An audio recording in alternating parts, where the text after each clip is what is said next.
इस वीडियो में हम आपको ये बताएंगे कि तलाक के केस में स्पीडी ट्रायल का प्रार्थना पत्र पेश करने का तरीका क्या है और सावधानियां क्या है, क्योंकि कई दिनों से ये कमेंट आ रहे थे कि इसके बारे में जानकारी चाहिए।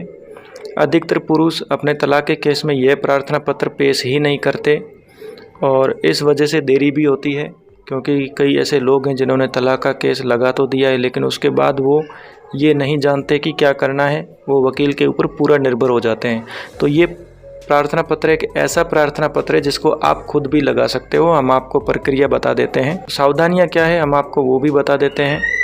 इस वीडियो में हम क्या क्या देखेंगे वो हम आपको बता देते हैं कि तलाक के केस में स्पीडी ट्रायल का प्रार्थना पत्र पेश करने से पहले आपको क्या क्या सावधानियां रखनी है कि यह प्रार्थना पत्र पति व पत्नी दोनों के द्वारा अपने तलाक के केस में पेश किया जा सकता है। यानी जिसने भी तलाक का केस लगाया हो, चाहे पत्नी ने लगाया हो चाहे पति ने लगाया हो, कोई भी पेश कर सकता है। या आपने तलाक का केस लगाया है तो पत्नी की तरफ से भरण पोषण मांगने के लिए धारा 24 हिंदू विवाह अधिनियम के तहत एक प्रार्थना पत्र प्रस्तुत किया जाता है। आपको ये प्रार्थना पत्र तब लगाना है जब मेंटेनेंस का ऑर्डर हो जाए। यदि मेंटेनेंस का ऑर्डर किसी और में हो रखा है, जैसे 125 में हो गया या घरेलू हिंसा में हो गया, और यहाँ पे यदि धारा 24 का प्रार्थना पत्र पत्नी ने नहीं पेश किया है तो आप इसको लगा सकते हो।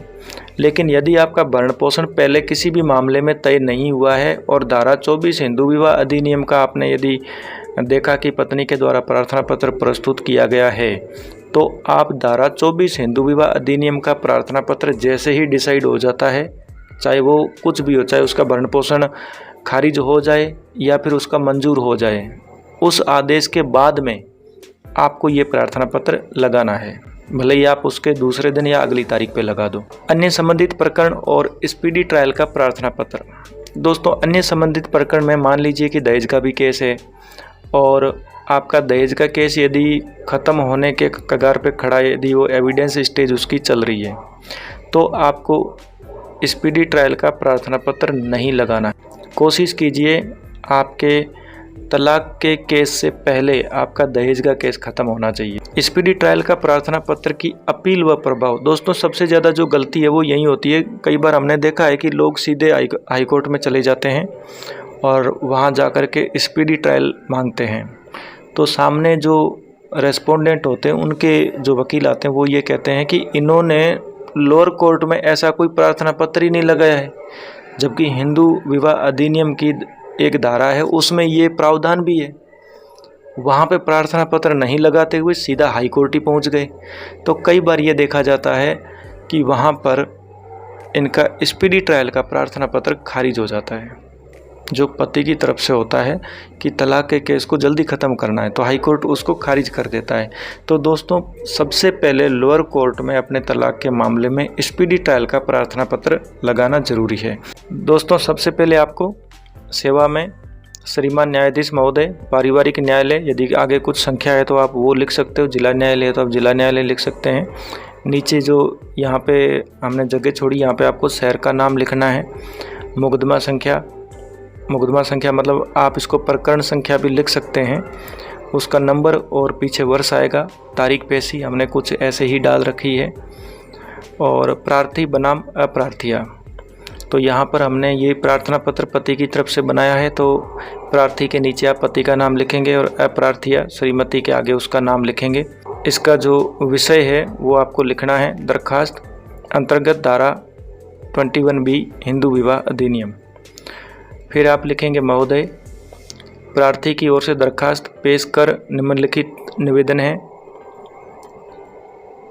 कि प्रार्थी ने अप्रार्थिया के विरुद्ध श्रीमान न्यायालय में एक दरखास्त अंतर्गत धारा 13 हिंदू विवाह अधिनियम की बाबत विवाह विच्छेद की डिक्री प्राप्त करने हेतु प्रस्तुत कर रखी है, जो कि पिछले लगभग 1.25 साल से पेंडिंग है और आज तक इसमें अप्रार्थिया की ओर से जवाब पेश नहीं किया गया है, क्योंकि तलाक के केस को हमेशा पत्नी की तरफ से और ज़्यादा लंबा खींचने की कोशिश की जाती है, तो वो जवाब पेश नहीं करते। यदि उन्होंने जवाब पेश कर दिया है तो आप इस लाइन को हटा देना, और उन्होंने जवाब पेश नहीं किया है तो आप इस लाइन को रहने। प्रार्थी की आयु इस समय 31 वर्ष है।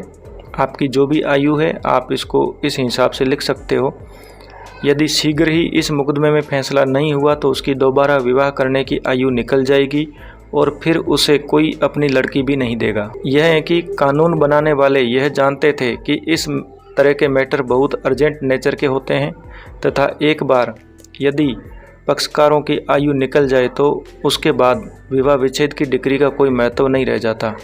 इसी कारण हिंदू विवाह अधिनियम की धारा 21B में यह प्रावधान किया गया है कि इस अधिनियम के तहत दायर मुकदमों की सुनवाई दिन प्रतिदिन होगी और एक दिन से ज़्यादा की तारीख पेशी तब ही दी जाएगी जबकि कोई आवश्यक कारण होंगे और इन आवश्यक कारणों को भी लिखना होगा। यानी जो कोर्ट में जो जज साहब है वो अपनी आदेशिका पर उस कारणों को लिखेंगे कि आप एक दिन से ज़्यादा की यदि आप तारीख दे रहे हो तो क्यों दे रहे हो। हिंदू विवाह अधिनियम की धारा में यह भी प्रावधान किया गया है कि निर्णय नोटिस तामील होने और ज़्यादा संभव हो तो 6 माह के भीतर किया जाएगा।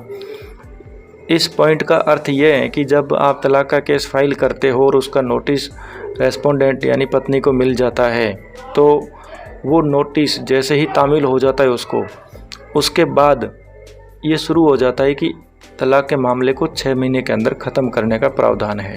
हिंदू विवाह की उक्त धारा आज्ञापक प्रकृति की है जिसके अनुसार ही इस अधिनियम के तहत दायर मुकदमे का निस्तारण होना चाहिए। इसका मतलब ये है कि जो ये धारा 21B है यह एक आदेश है कि धारा 21B जो हिंदू विवाह अधिनियम की है वो एक आज्ञापक प्रकृति की है। मतलब ये एक आदेश है, ये पहले से ही एक आदेश है, इसलिए हमें इसको मानना है और 6 महीने के अंदर ये मुकदमा ख़त्म होना चाहिए। अतः दरखास्त पेश कर निवेदन है कि उपरोक्त अनुवान के मुकदमे में, या मुकदमे की जगह आप इसको प्रकरण भी लिख सकते हैं, दिन प्रतिदिन सुनवाई की जाए व 6 माह की अवधि में इसका निर्णय किया जाए। प्रार्थी आभारी रहेगा। उसके नीचे आपको दिनांक और हस्ताक्षर प्रार्थी करना है। बहुत ही सिंपल प्रार्थना पत्र बताया है, कोई ज़्यादा इसमें फैक्ट लिखने की ज़रूरत नहीं है, कोई ज़्यादा कहानी पॉइंट बिंदु कुछ लिखने की ज़रूरत नहीं है। आप सिंपल ये प्रार्थना पत्र आप लगा दो। उसके बाद यदि ये प्रार्थना पत्र 3-4 महीने या फिर 6 महीने तक भी कोर्ट इसके ऊपर निर्णय नहीं लेता है तो आप हाई कोर्ट जा कर के इस प्रार्थना पत्र को जल्दी डिसाइड करने का और स्पीडी ट्रायल का आदेश हाई कोर्ट से ले सकते हैं। ये आप किसी भी स्तर पे लगा सकते हो, इसमें ऐसा कुछ नहीं है कि आपको क्या देखना है क्या नहीं देखना। मेंटेनेंस के मामले अलग होते हैं। आपका बस 1 साल से ऊपर यदि हो गया है और चाहे उसको नोटिस मिल रहा हो चाहे नहीं मिल रहा हो या अनावश्यक देरी आपके तलाक के मामले में हो रही है तो आप ये प्रार्थना पत्र लगा ही दो।